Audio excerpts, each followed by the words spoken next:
आज हम बात करेंगे मॉलिक्यूलर ऑर्बिटल थ्योरी की। मॉलिक्यूलर ऑर्बिटल थ्योरी की बात करने जा रहा हूँ। मॉलिक्यूलर ऑर्बिटल थ्योरी की बात करने जा रहा हूँ, ठीक है ना। आज मैं बात करने जा रहा हूँ मॉलिक्यूलर ऑर्बिटल थ्योरी की। इसकी मॉलिक्यूलर ऑर्बिटल थ्योरी को नाइट्रोजन के ज़रिए से, नाइट्रोजन एग्जाम्पल के ज़रिए से एक्सप्लेन करने जा रहा हूँ। मॉलिक्यूलर ऑर्बिटल थ्योरी को मैं नाइट्रोजन एग्जाम्पल के ज़रिए से एक्सप्लेन करने जा रहा हूँ। नाइट्रोजन कहाँ, आपको पता है कि नाइट्रोजन है, ये नाइट्रोजन है। नाइट्रोजन का एटॉमिक नंबर होता है 7 एटॉमिक नंबर होता है इसका।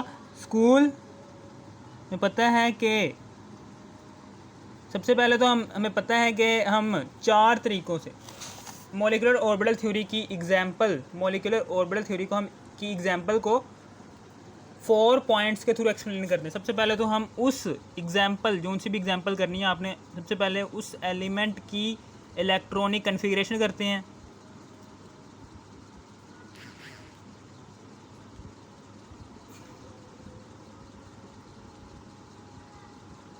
इलेक्ट्रॉनिक कन्फिग्रेशन करने के बाद फिर उसके बाद उसकी वो करते हैं, डायग्राम बनाते हैं। फिर उसके बाद बॉन्ड ऑर्डर, फिर एनर्जी।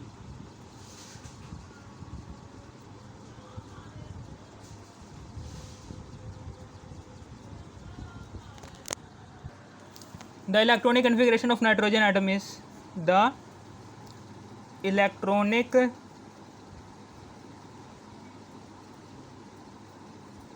configuration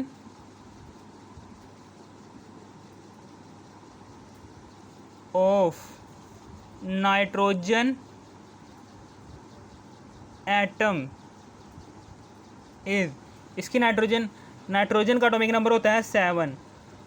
नाइट्रोजन का एटॉमिक नंबर क्या होता है? 7। हमें पता है कि स्कूल और पी सबशेल के 3 ऑर्बिटल्स होते हैं, px, py और pz होता है, ठीक है ना। हमें पता है कि नाइट्रोजन है, नाइट्रोजन का s ऑर्बिटल की वैल्यू प्रिंसिपल क्वांटम नंबर में 1 से स्टार्ट होती है, ये 2 होता है।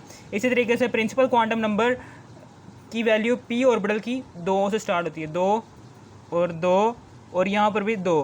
फिर उसके बाद यहाँ पर नाइट्रोजन का एटॉमिक नंबर क्या है जी? 7 है ना, तो 2 इधर इलेक्ट्रॉन आ गए, इसी तरीके से 2 इधर आ गए इलेक्ट्रॉन। फिर उसके बाद सेम स्पिन के साथ इधर 3 इलेक्ट्रॉन की फिलिंग करनी है, 1 2 3, ठीक है ना। 4 5 6 7 इलेक्ट्रॉन पूरे हो गए हैं, ठीक है ना। अब हम ऑपोजिट स्पिन के साथ इन ऑर्बिटल्स में इलेक्ट्रॉन की फिलिंग नहीं करेंगे, क्योंकि नाइट्रोजन का एटॉमिक नंबर 7 था और 7 इलेक्ट्रॉन की फिलिंग हमने इन ऑर्बिटल्स में कर दी है, ठीक है ना। अब फिर उसके बाद हर एक सबशेल के अंदर जितने भी ऑर्बिटल्स एग्जिस्ट करते हैं, उन सारे के सारे ऑर्बिटल्स की हर एक सबशेल के लिए हमने एक अलग सी डायग्राम बनानी है। इस सबशेल के लिए हमने अलग डायग्राम बनानी है, इस सबशेल के लिए हमने अलग सी डायग्राम बनानी है, और पी सबशेल के लिए हमने अलग डायग्राम बनानी है, ठीक है ना। इसी तरीके से एक और नाइट्रोजन का एटम है, यहाँ पर एक और नाइट्रोजन का एटम है, ठीक है ना। यहाँ पर भी यही है, इसकी इलेक्ट्रॉनिक कन्फिग्रेशन सेम ही है।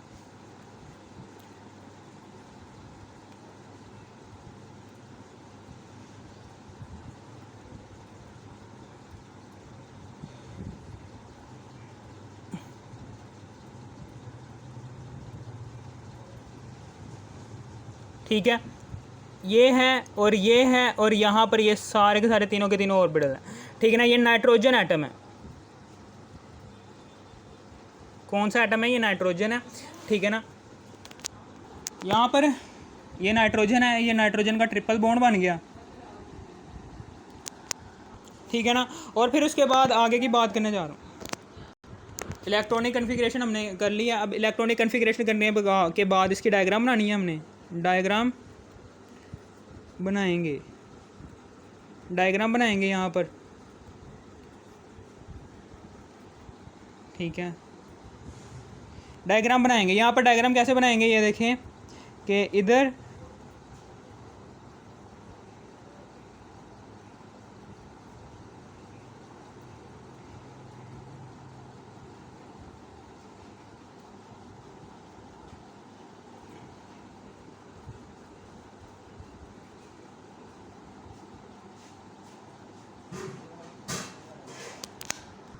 डायग्राम बनाएंगे यहाँ पर, ठीक है ना। पहले हम इस एस ऑर्बिटल की डायग्राम बनाने जा रहे हैं। ये जो सा है ना, ये वाला 2s इसकी, ठीक है ना। ये नाइट्रोजन यहाँ पर है, एक ये नाइट्रोजन का एटॉमिक ऑर्बिटल है, दो नाइट्रोजन के एटॉमिक ऑर्बिटल आ गए, और बीच में मॉलिक्यूलर ऑर्बिटल आ गया, ठीक है ना। जितने एटॉमिक ऑर्बिटल आपस में बनेंगे, जितने एटॉमिक ऑर्बिटल, सबसे पहले तो हम इससे शुरू करते हैं, 2s से शुरू करते हैं। हमें पता है कि यहाँ पर ये है, एक ये ऑर्बिटल है, और यहाँ पर एक ये वाला ऑर्बिटल है, ठीक है ना। और फिर उसके बाद यहाँ पर एक नाइट्रोजन है, यहाँ पर कौन सा ऑर्बिटल है, ये 2s है ना, तो 2s आ गया। कौन सा ऑर्बिटल है, 2s है, तो 2s आ गया। इसमें 2 इलेक्ट्रॉन इसमें आ गए, 2 इलेक्ट्रॉन। एक नाइट्रोजन एटम के अंदर 2s ऑर्बिटल है, और दूसरे वाले नाइट्रोजन एटम के बैलेंस शेल के अंदर 2s ऑर्बिटल है। और फिर उसके बाद यहाँ पर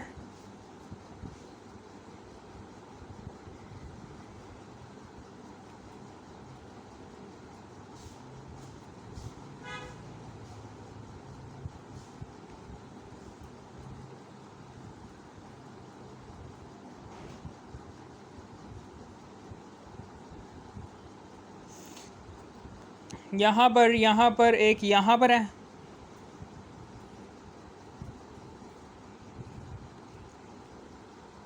एक यहाँ पर है, ठीक है ना। ये 2 एटॉमिक ऑर्बिटल है, ठीक है ना। तेरी सिग्मा,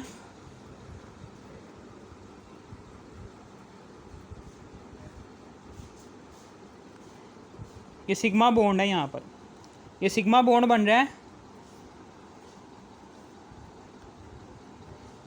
2s के दरमियान, यानी कि ये जो सा है, इस वाले एटॉमिक ऑर्बिटल के 2 इलेक्ट्रॉन यहाँ पर आ गए। इसी तरीके से ऊपर ये सिग्मा है, ये स्टार है, और यहाँ पर भी 2s आ गया, और इधर भी 2 इलेक्ट्रॉन आ गए। यानी कि इस वाले एटॉमिक ऑर्बिटल सिग्मा किस ऑर्बिटल से आए हैं, 2 इलेक्ट्रॉन 2s से आया 2 इलेक्ट्रॉन, तो यहाँ पर 2 इलेक्ट्रॉन आ गया। और इस तरीके से सिग्मा स्टार 2s, ये क्या है, ये एंटी बॉन्डिंग मॉलिक्यूलर ऑर्बिटल है। 2s से, ये वाले 2s ऑर्बिटल से यहाँ पर 2 इलेक्ट्रॉन आ गए, ठीक है ना। समझ आ गई आपको। और फिर इसी तरीके से आगे की बात करने जा रहा हूँ, मैं आगे की बात करने जा रहा हूँ कि यहाँ पर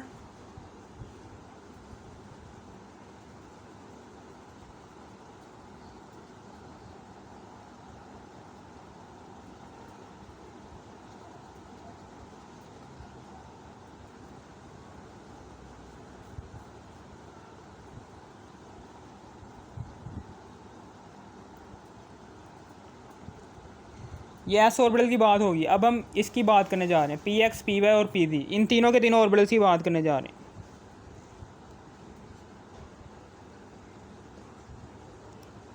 ये पी एक्स है, ये पी वाई है, ये पी जी है। ये पी एक्स ऑर्बिटल है, ये पी वाई ऑर्बिटल है, ये पी जी ऑर्बिटल है। इसी तरीके से यहाँ पर भी इसी तरीके से है, ये पी एक्स है, ये पी वाई है, और ये पी जी ऑर्बिटल है, ठीक है ना। यहाँ पर आ गया पी एक्स ऑर्बिटल, ये पी वाई ऑर्बिटल, और इसी तरीके से ये पी जी ऑर्बिटल, ठीक है ना। ये इस वाले नाइट्रोजन, ये एक नाइट्रोजन के 3 ऑर्बिटल हैं, ये दूसरे वाले नाइट्रोजन के पी सबशेल के 3 ऑर्बिटल हैं, ठीक है ना।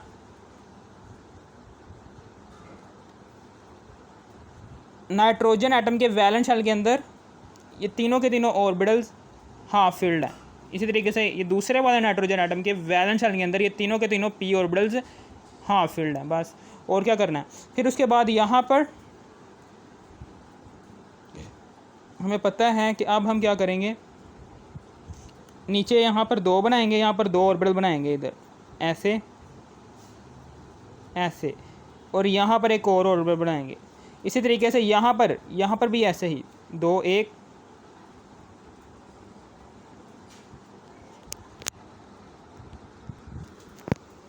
दो, एक, फिर 2 और फिर 1, इस तरीके से है, यानी कि ये जो सा एटॉमिक ऑर्बिटल है ना, ये वाला एटॉमिक ऑर्बिटल,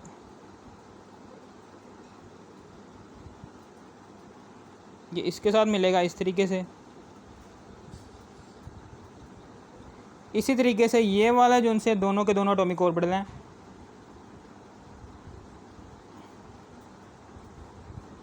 ये इसके साथ मिलेंगे। इसी तरीके से ये नीचे वाला भी,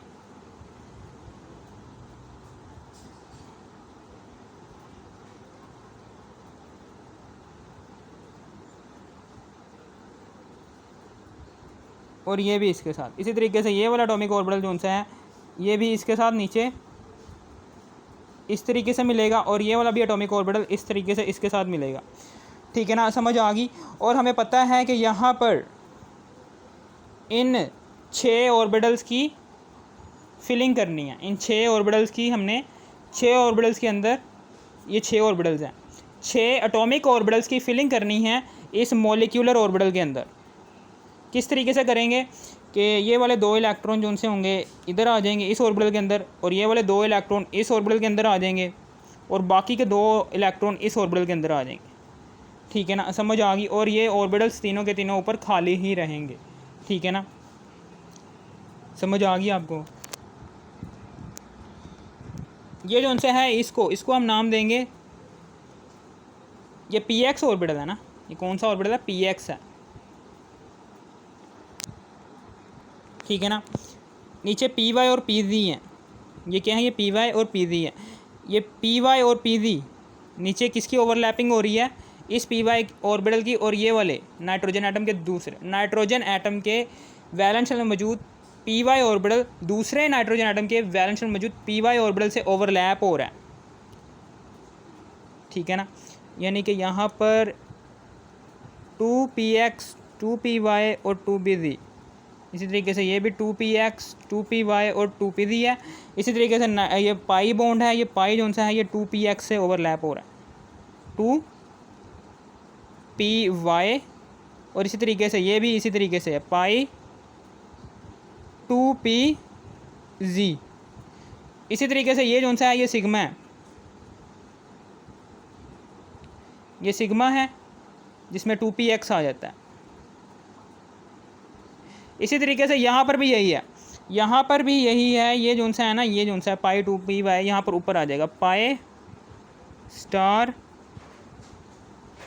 2py। इसी तरीके से पाई स्टार 2pz। फिर उसके बाद आगे है जी सिग्मा स्टार 2px। इस तरीके से ओवरलैपिंग होगी यहाँ पर। ठीक है ना, समझ आ गई। यहाँ पर ये है, ये ऊपर आ रहा है जी एंटी बॉन्डिंग मॉलिक्यूलर ऑर्बिटल, ये ऊपर क्या है, एंटी बॉन्डिंग मॉलिक्यूलर ऑर्बिटल, नीचे क्या है, ये बॉन्डिंग मॉलिक्यूलर ऑर्बिटल। ठीक है ना, इसी तरीके से ये भी ऊपर क्या है। ठीक है ना, समझ आ गई।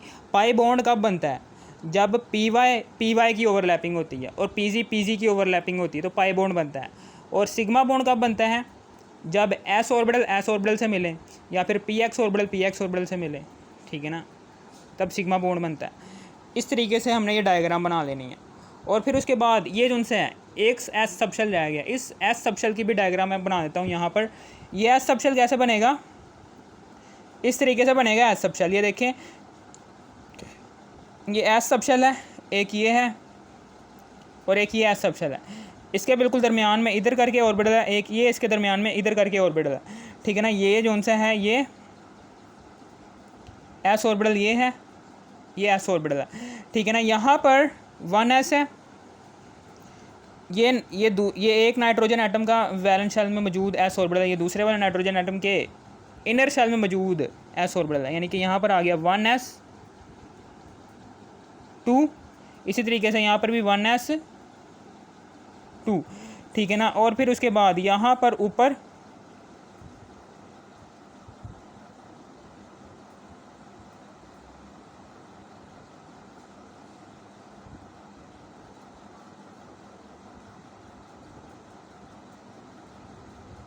यहाँ पर ऊपर ये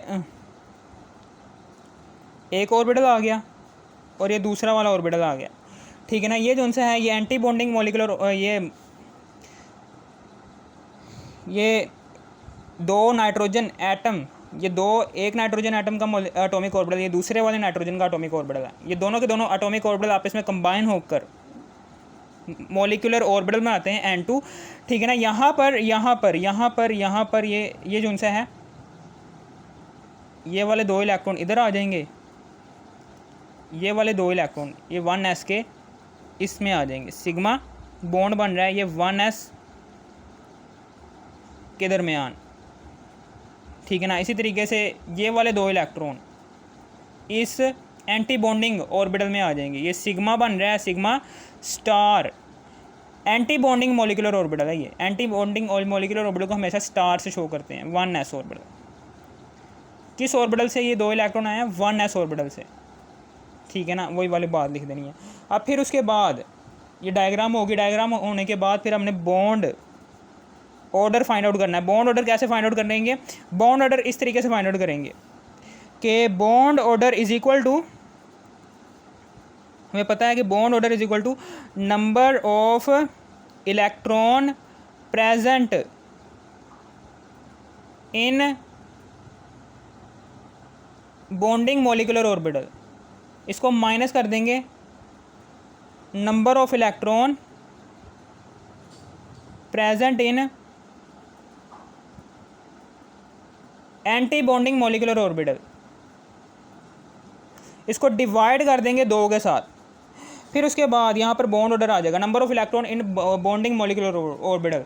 बॉन्डिंग मॉलिक्यूलर ऑर्बिटल के अंदर कितने इलेक्ट्रॉन आ रहे हैं? बॉन्डिंग मॉलिक्यूलर ऑर्बिटल में, बॉन्डिंग मॉलिक्यूलर ऑर्बिटल में कितने इलेक्ट्रॉन आ रहे हैं? यहाँ से शुरू करने हैं। कितने आ रहे हैं बॉन्डिंग में? यहाँ से शुरू करने हैं। 1 2 3 4 5 6 7 8 8 आ रहे हैं, तो यहाँ पर 8 लिख देना। हमेशा याद रखना कि वैलेंस शेल में मौजूद ऑर्बिटल्स की बात करनी है बॉन्ड ऑर्डर में। बॉन्ड ऑर्डर में हमेशा वैलेंस शेल में मौजूद ऑर्बिटल्स की ही बात करनी है। ये इनर शेल में मौजूद ऑर्बिटल को अब नहीं लिखना, ठीक है ना। वैलेंस शेल में, नाइट्रोजन के वैलेंस शेल में मौजूद ऑर्बिटल्स की बात करनी है इसके अंदर बॉन्ड ऑर्डर में। इसमें देखें यहाँ पर यहाँ से शुरू करना है, 1 2 3 4 5 6 7 8 8 इलेक्ट्रॉन यहाँ पर है।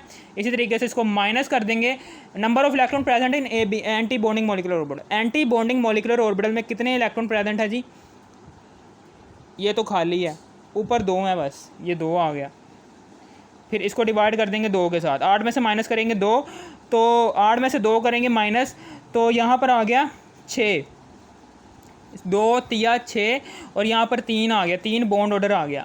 बॉन्ड ऑर्डर क्या आ गया? 3 आ गया, यानी कि नाइट्रोजन के अंदर कितने बॉन्ड एग्जिस्ट करेंगे? 3, ठीक है ना। ये हमारा आंसर आ गया, बॉन्ड ऑर्डर भी आ गया। इसी तरीके से अब आगे एनर्जी की बात करता हूँ। एनर्जी ये चौथा है और सबसे आखिरी वाला पॉइंट है, एनर्जी। एनर्जी के बारे में डिस्कशन करने जा रहा हूँ मैं। एनर्जी हम यहाँ से शुरू करेंगे, इनर शेल में मौजूद इलेक्ट्रॉन से शुरू करेंगे, ठीक है ना। ये देखें इसकी एनर्जी बॉन्डिंग, यहाँ पर नीचे से ऊपर की तरफ एनर्जी क्या हो रही है? बढ़ रही है। इसी तरीके से यहाँ पर भी नीचे से ऊपर की तरफ एनर्जी बढ़ रही है, इधर भी नीचे से ऊपर की तरफ एनर्जी बढ़ रही है। आपको पता है कि ऊपर हमेशा कौन सा होता है? Anti bonding molecular orbital. Anti bonding molecular orbital की एनर्जी ज़्यादा होती है, बॉन्डिंग ऑर्बिटल की एनर्जी क्या होती है? कम होती है। इसलिए नीचे से ऊपर की तरफ एनर्जी हमेशा बढ़ती है, ठीक है ना। यहाँ पर अब हम एनर्जी लिखते हैं इसकी, सिग्मा 1s, ये जो सा है इसकी एनर्जी क्या है? कम है। किससे? सिग्मा स्टार 1s से। हमने यहाँ पर ये भी लिख सकते हैं कि 1s के अंदर कितने इलेक्ट्रॉन आ रहे हैं? 2, ना भी लोगों कोई खैर नहीं, ऊपर लिखा हुआ 2, ठीक है ना, 1s। इसी तरीके से आगे यहाँ पर आ जाओ, यहाँ पर इसकी एनर्जी क्या है? इससे ज़्यादा है, इससे ज़्यादा है इसकी एनर्जी, क्योंकि ये दूसरा शेल आ गया ना, दूसरे शेल के अंदर जो उनसे ऑर्बिटल एग्जिस्ट करेंगे उसकी एनर्जी ज़्यादा होगी। इसकी सिग्मा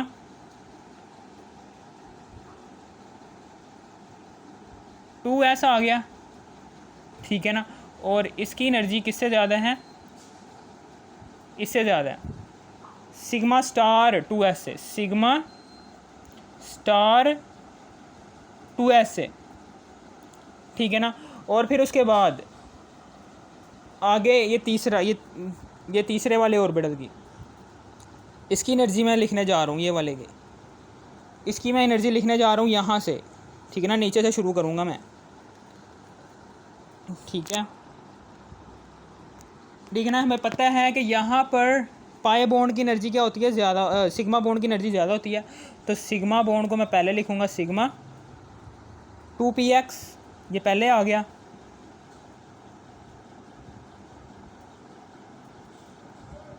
ओहो,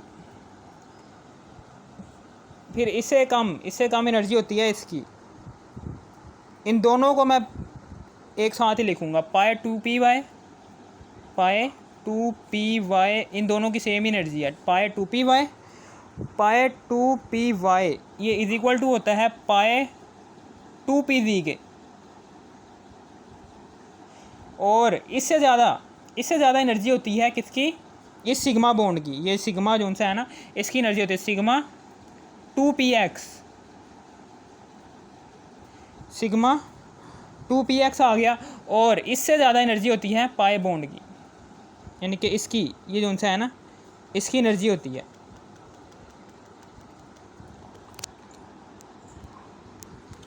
फिर उसके बाद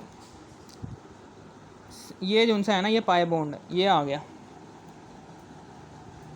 पाई स्टार 2py जो सा है ये इक्वल होता है पाई स्टार 2pz के, ठीक है ना। इन दोनों की एनर्जी सेम ही होती है। और इससे ऊपर सबसे ज़्यादा किस ऑर्बिटल की एनर्जी है, इसकी सिग्मा स्टार की, इसकी सबसे ज़्यादा एनर्जी है, सबसे ज़्यादा एनर्जी इसकी है सिग्मा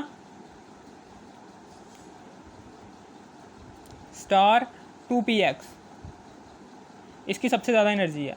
इस तरीके से हमने बॉन्ड ऑर्डर निकाल लिया, एनर्जी निकाल लिया, एनर्जी हमने इस तरह से कैलकुलेट कर लिया, ठीक है ना।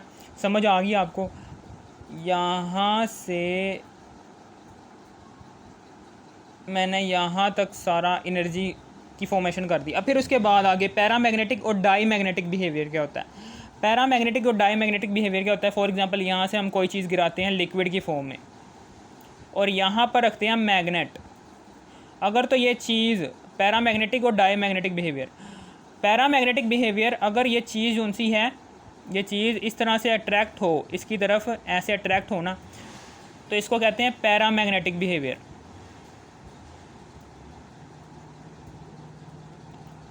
और अगर ये चीज़ ना अट्रैक्ट हो, मैग्नेट से दूर चली जाए, इसको हम कहते हैं डाई मैग्नेटिक बिहेवियर।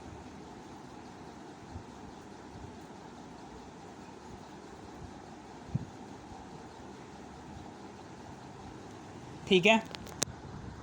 और डाई मैग्नेटिक बिहेवियर हमेशा याद रखना हाफ फील्ड ऑर्बिटल ही शो करते हैं, और पैरामैग्नेटिक बिहेवियर कौन से ऑर्बिटल शो करते हैं, जो कम्प्लीटली फील्ड हो, ठीक है ना।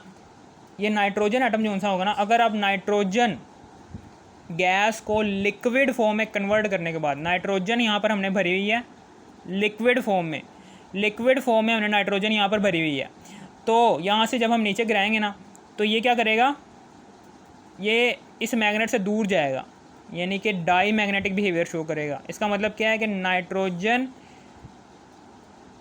के अंदर हाफ फील्ड ऑर्बिटल एग्जिस्ट कर रहा है, जो इस नाइट्रोजन को डाई मैग्नेटिक बिहेवियर शो करवाने में मदद दे रहा है, ठीक है ना। हाफ फील्ड ऑर्बिटल है यहाँ पर, ठीक है ना।